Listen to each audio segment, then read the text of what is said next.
Yo, what is going on, guys? Welcome back to another brand new Division video. In today's video, I'm going to give you guys my thoughts and what I think about the Resistance game mode for 1.8 or the Horde mode, whatever you guys want to call it. I've been playing this game mode like a shit ton in the past few days. You guys have probably seen me stream it 2 or 3 times in the past few days. But I want to make my own video sharing my thoughts and giving my own opinions on the good and bad of the game mode and just in general how I feel about the game mode and if I think it's a good addition to the game. So hopefully you guys enjoy the video. If you guys do, make sure you guys drop a like and subscribe to the channel if you guys are new. And yeah, let's get right to the video. So quickly, if some of you guys don't actually know what the Resistance game mode actually is, it is a PvE based game mode. It's also round based. It never ends. It's basically sort of like zombies. If you guys have ever played Call of Duty and you guys have played zombies that game, you guys know that basically the game mode never ends. You just survive until you die because there's too many enemies shooting at you at the exact same time. And that's basically the exact same thing that happens in this Horde mode or Resistance, whatever you want to call it. In the mode, basically, you survive as many rounds as you can. Obviously, every round you survive after that round, it gets harder and harder, longer and longer. The enemies are harder and harder to kill. And the point of it is basically just to see how long you can possibly survive. But in this game mode, compared to something like Black Ops, you're going to be getting bonuses from completing rounds and surviving as long as you possibly can, getting specific caches. Those West Side Pier caches, you're going to be getting also random drops from enemies and bosses within the actual game mode itself. And also, if you guys have played throughout long enough in the Resistance modes itself, whether or not you're solo or with a full group, there are these little crates that you can save up and you can put money towards them. They're like 10,000 Shaytek. If you put 10,000 Shaytek into that case or whatever you want to call it, box, it gives you like a random piece of exotic. I think I got a pair of gloves, I got a Caduceus and something else. But I did 3 or 4 different ones where I saved up as much as I possibly could and I got exotics from them. Not that they're the best, but they're exotics and it basically rewards you for saving up and grinding within the actual game mode itself or whatever Resistance map you might be playing on. Alright, so getting into the game mode, hopefully I don't take too much of you guys' time. Hopefully I don't ramble on for like 10 minutes. But getting into the game quickly, I'm going to talk about some positive and some negatives. I don't really have that many negatives because, like I said, I enjoy this game a shit ton. I love it.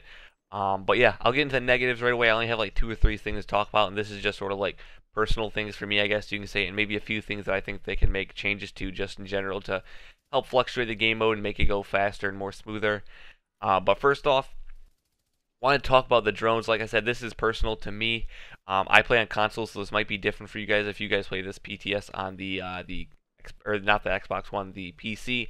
For Xbox One and PlayStation 4, you guys might have the same problem as me, but I'm not necessarily sure.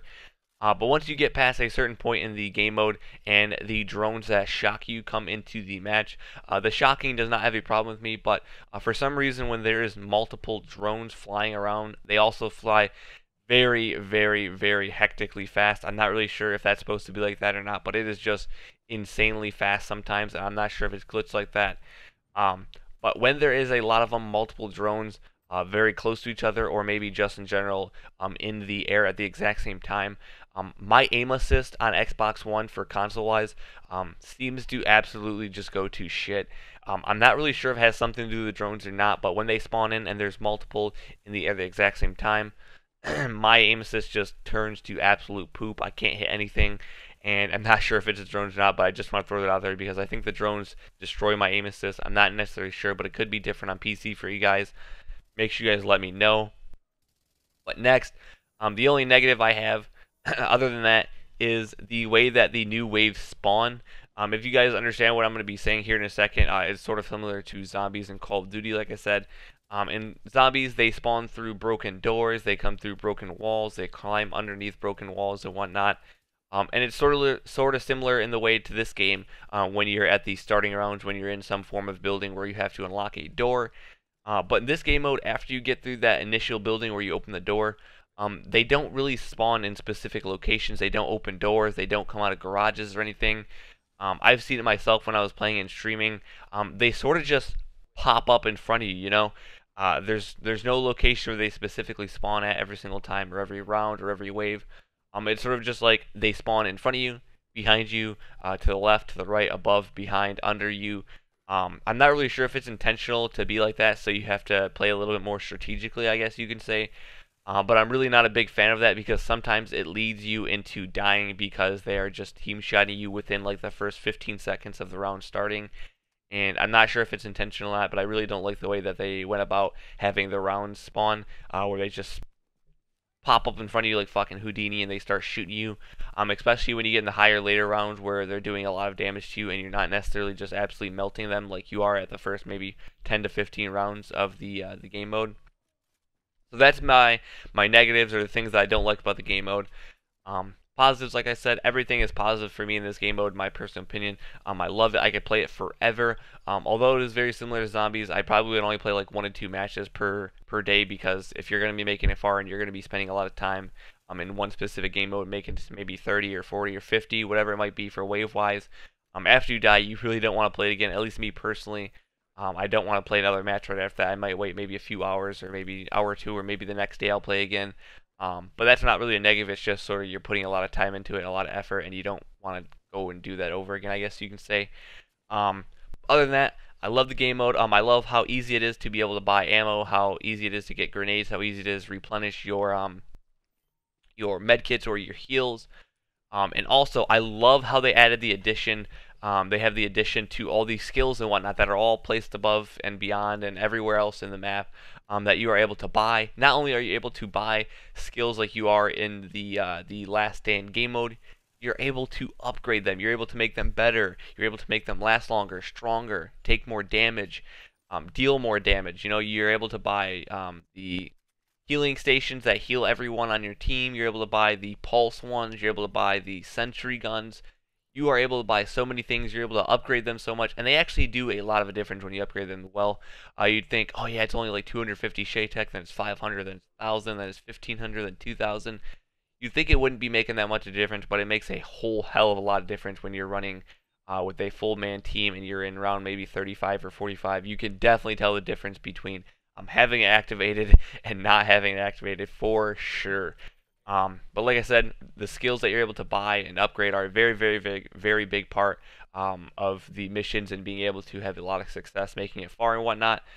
Like I said, also the healing station one is very, very big, very key. All the ammo and all the frags and everything else that you're able to buy are also very helpful and key, especially that they're scattered all throughout the map, very, very, very close to each other as well. Also, I don't know if this is, like I said, I've only played the Resistance game mode for a few days, like maybe 3 or 4 days worth streaming and playing wise. But I'm not exactly sure what the exotic ammo does. I'm not really sure, to be honest with you guys. I bought them. I don't know how, if there's a specific way you're supposed to use them or a time you're supposed to use them. I don't even know how to activate them. But they have exotic ammo. I'm not sure what it does. Also, you're able to get exotics in this game mode as well if you guys have not already. I play like the Pier 93 one the most. That's my favorite one so far. But there's like a little crate where you get into a certain point in the mission where you can save up 10,000 Shaytech as a team. As soon as you get like 1,500 or however much you might have, you put it into the box. And once you reach 10,000 Shaytech as a team, it will drop a random exotic for you. I mean, it might not necessarily be guaranteed an exotic, but we all got exotics. I got a pair of gloves. I got one of the new exotic weapons. It was like the house, and then I also got a pair of the exotic knee pads as well. Not that they're the best or anything, but you can still get exotics if that makes sense to you guys. And then lastly, the last thing, some people hate that they added them into this game mode, but hunters, I love the addition to hunters into this game mode. It makes it that much more strategic as a team, whether or not you're solo, playing with 2, 3, or 4 people. It makes it so much more strategic. You have to play so much more strategic as a team. And you have to really come up with ways and methods to just be able to focus on one specific hunter, because obviously you guys know that the hunters are basically rogue agents. They get your skills that you guys are using, so if you get them down to one shot and no one else finishes them, they're going to instantly heal themselves just like they do in the underground game modes now also, and then also the Dark Zone when you're playing survival game mode as well. But yeah, like I said, if you guys wanted a last second rating for me before the video ends, out of 10 stars, I would give this game out a solid 9 out of 10 stars. The reason why I said that is because I love zombies, but I can only play this game mode for so long after a certain amount of time after I make it so far, so that's the reason why I gave it a 9 out of 10. Well, hopefully you guys enjoyed the video. If you guys did, make sure you guys drop a like on it, subscribe to the channel if you guys are new.